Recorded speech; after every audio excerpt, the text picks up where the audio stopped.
বাংলার বুকে ছড়িয়ে আছে অসংখ্য জমিদার বাড়ি, কিন্তু এমন একটি রাজবাড়ি আছে যেখানে ইতিহাস, প্রেম, সাহিত্য আর ঐতিহ্য একসঙ্গে মিশে গেছে।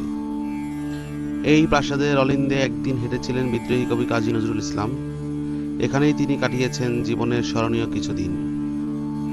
প্রেমে পড়েছেন, কবিতা লিখেছেন, গান রচনা করেছেন।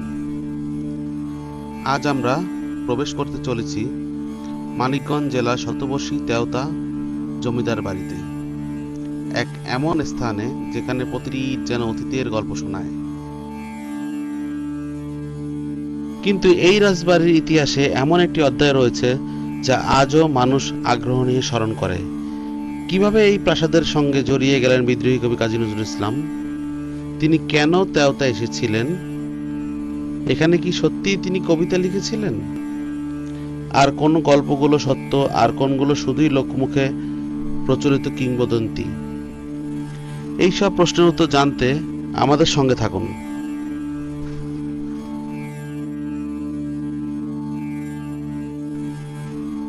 আপনারা দেখছেন নেক্সট অফ ট্রাভেলার্স। ইতিহাস, ঐতিহ্য ও ভ্রমণের অজানা গল্প নিয়ে আমরা হাজির হই নতুন নতুন গন্তব্যে। ভিডিওটি ভালো লাগলে অবশ্যই লাইক, শেয়ার এবং সাবস্ক্রাইব করতে ভুলবেন না।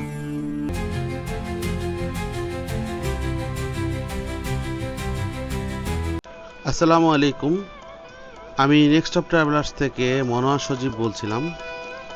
আজ আমরা আপনাদেরকে নিয়ে যাব ঢাকা থেকে মাত্র 2 ঘন্টার পথ, মানিকগঞ্জ জেলার শিবালয় উপজেলার ছোট্ট জনপদ তেওতা। চারিদিকে সবুজ গাছপালা, নদীর শান্ত স্রোত আর গ্রামের নিরিবিলি পরিবেশ। কিন্তু এই শান্ত গ্রামের বুকেই দাঁড়িয়ে আছে একসময়ের ক্ষমতা, ঐশ্বর্য আর সংস্কৃতির প্রতীক, তেওতা জমিদার বাড়ি। আজ এটি শুধু একটি পুরনো স্থাপনাই নয়, এটি বাংলা ইতিহাসের জীবন্ত সাক্ষী। ঢাকা থেকে মানিকগঞ্জের শিবালয় উপজেলার তেওতা জমিদার বাড়ি যাওয়ার সবচেয়ে সহজ পথ হল গাবতলী বাস টার্মিনাল থেকে আরিচা বা পাটুরিয়াগামী বাসে ওঠা। পাটুরিয়া ঘাট থেকে বাস স্ট্যান্ডে নেমে সেখান থেকে লোকাল অটোরিকশা বা সিএনজিতে করে খুব সহজেই তেওতা গ্রামে পৌঁছানো যায়।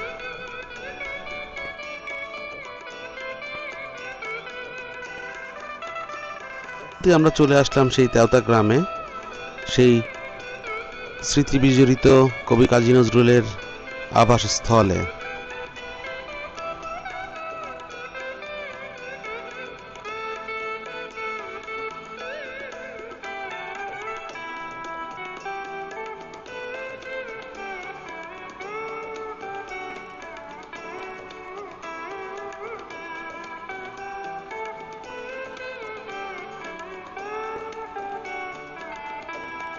বাংলা সাহিত্যের আকাশে তখন উদিত হচ্ছেন এক তরুণ কবি।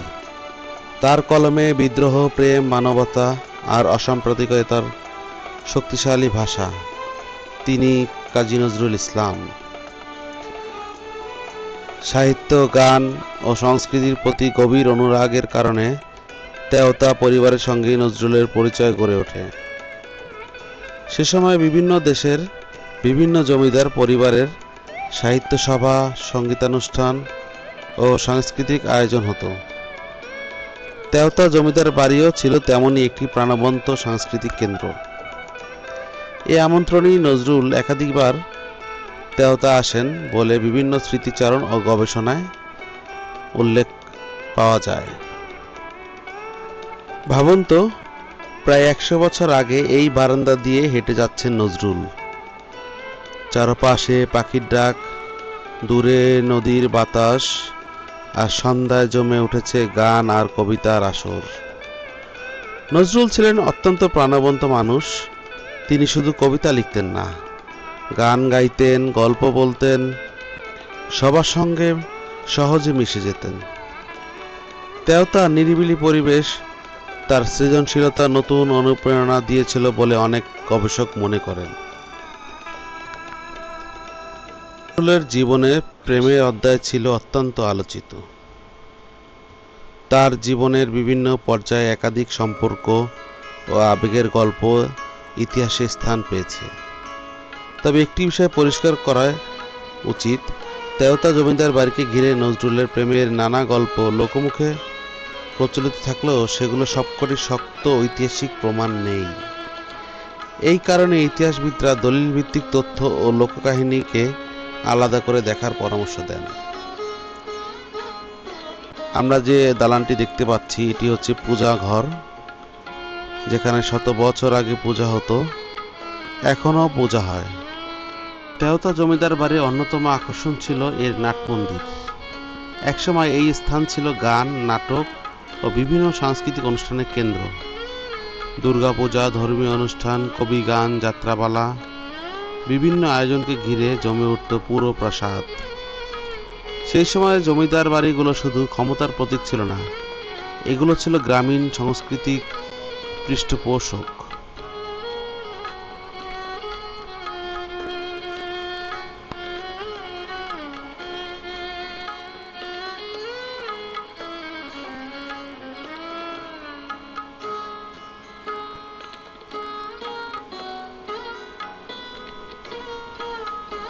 নজরুল ছিলেন এমন একজন মানুষ যিনি মানুষের হৃদয়ে কথা লিখেছেন।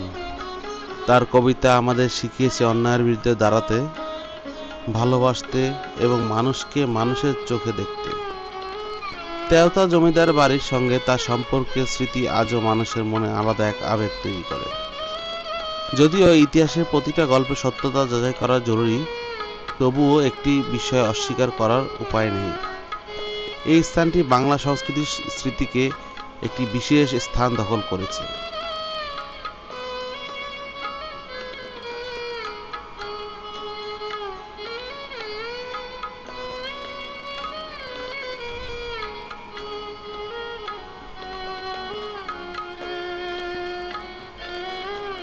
এই বাড়ির প্রতিটি দেয়াল যেন একটি গল্প বলে, কখনো জমিদার পরিবারের ঐশ্বর্যের গল্প, কখনো সাধারণ মানুষের সঙ্গে তাদের সম্পর্কের গল্প, কখনো আবার সাহিত্য ও সংস্কৃতির সেই সময়ের গল্প যখন কবি, শিল্পী ও সৃষ্টিশীল মানুষদের আনাগোনায় মুখর ছিল বাংলার জমিদার বাড়িগুলো। আর এই স্মৃতির সঙ্গে জড়িয়ে আছে বিদ্রোহী কবি কাজী নজরুল ইসলামের নাম।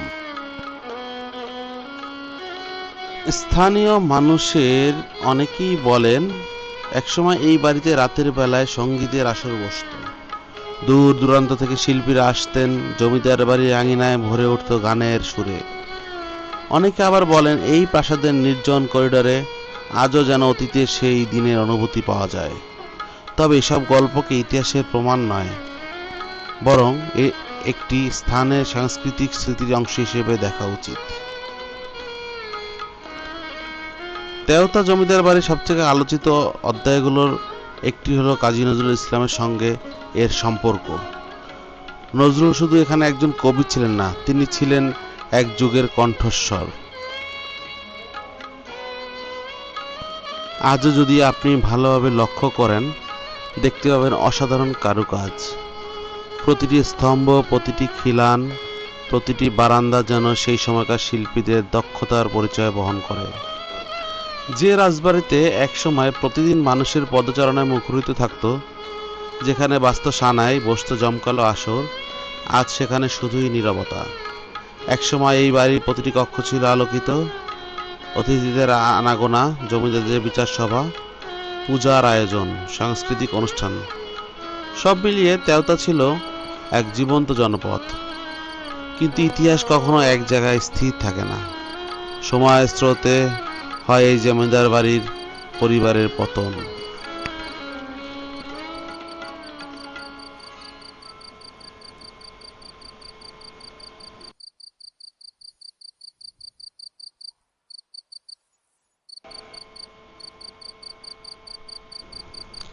তেওতা জমিদার বাড়ির স্থাপত্যে দেখা যায় ইউরোপীয় ও দেশীয় নির্মাণ শৈলীর সমন্বয়।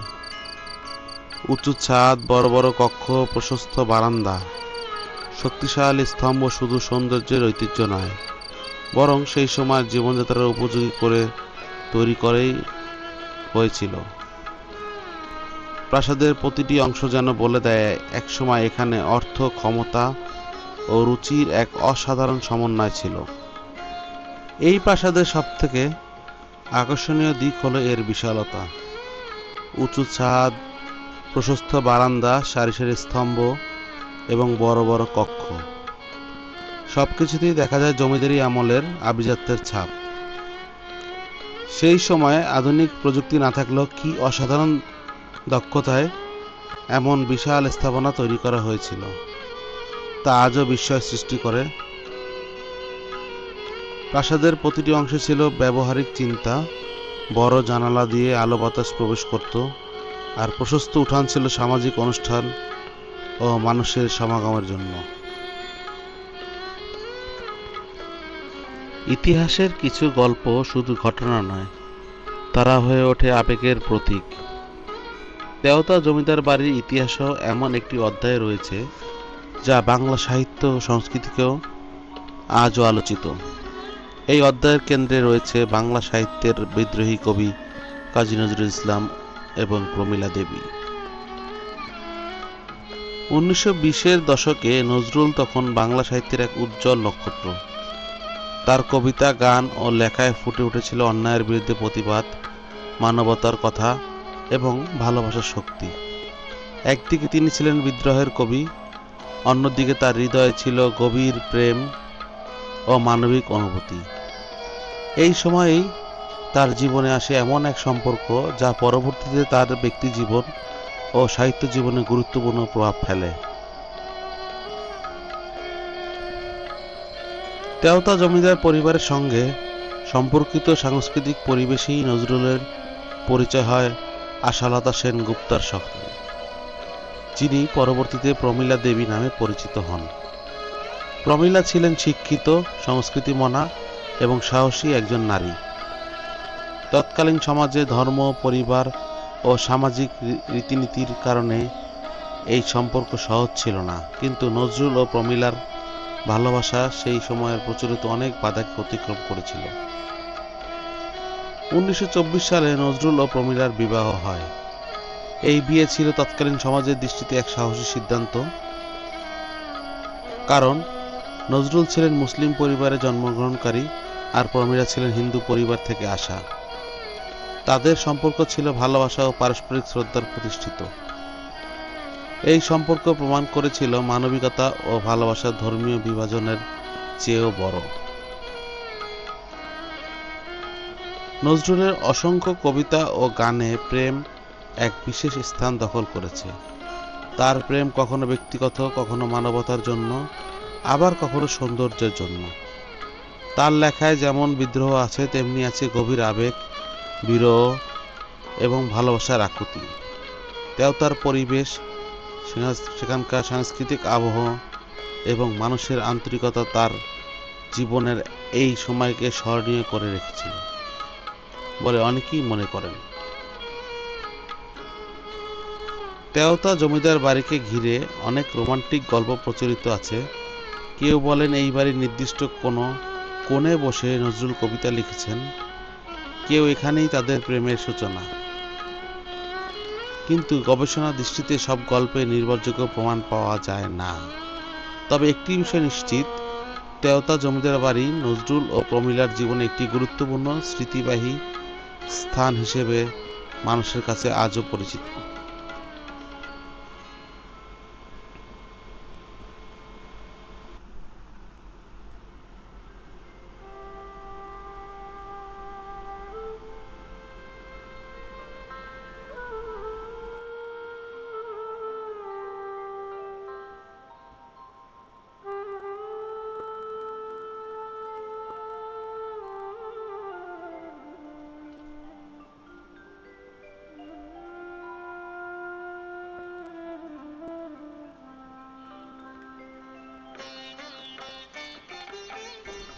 কিন্তু ইতিহাসের নিয়ম বড় কঠিন। যে প্রাসাদ একসময় মানুষের কোলাহলে পূর্ণ ছিল, আজ সেখানে নীরবতা। যে বারান্দায় একসময় সঙ্গীতের সুর ভেসে আসতো, আজ সেখানে শোনা যায় শুধু বাতাসের শব্দ। তবু এই নীরবতার মধ্যে লুকিয়ে আছে হাজারো গল্প। এই বাড়ির প্রতিটি দেয়াল যেন এক একটি গল্প বলে। কখনো জমিদার পরিবারের ঐশ্বর্যের গল্প, কখনো সাধারণ মানুষের সঙ্গে তাদের সম্পর্কের গল্প। কখনো আবার সাহিত্য ও সংস্কৃতির এই সময়ের গল্প, যখন কবি, শিল্পী ও সৃষ্টিশীল মানুষদের আনাগোনায় মুখর ছিল বাংলার জমিদার বাড়িগুলো। আর সেই স্মৃতির সঙ্গে জড়িয়ে আছে বিদ্রোহী কবি কাজী নজরুল ইসলামের নাম।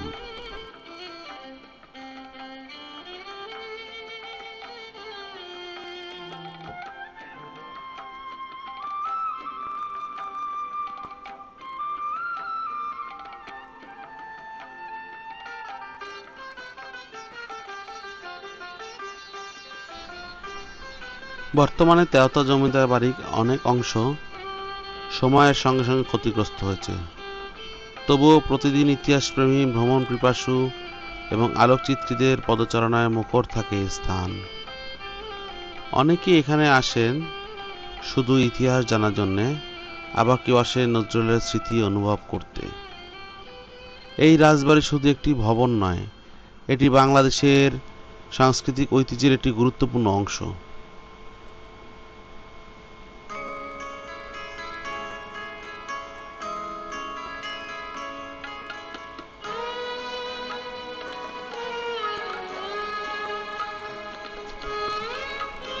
আর একটি ঐতিহাসিক স্থাপনা ধ্বংস হওয়া মানে শুধু একটি ভবন হারিয়ে ফেলা নয় বা হারিয়ে যাওয়া নয়, এর সঙ্গে হারিয়ে যায় আমাদের পরিচয়ের একটি অংশ।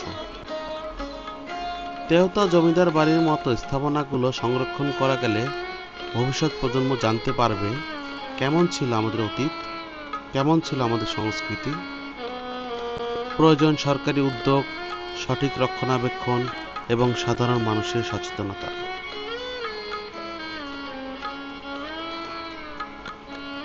ভিউয়ার্স, আজ হয়তো তেওতা বাড়ির সেই আগের জৌলস নেই, নেই জমিদারের সভা, নেই সানাইয়ের সুর, নেই আগের সেই ব্যস্ততা, কিন্তু এই নীরবতার মাঝে লুকিয়ে আছে এক অমূল্য ইতিহাস। এই ইতিহাস আমাদের মনে করিয়ে দেয়, সময় চলে যায়, মানুষ চলে যায়, কিন্তু স্মৃতি থেকে যায়। তেওতা জমিদার বাড়ি শুধু একটি পুরনো প্রাসাদ নয়, এটি বাংলা ঐতিহ্যের একটি জীবন্ত অধ্যায়।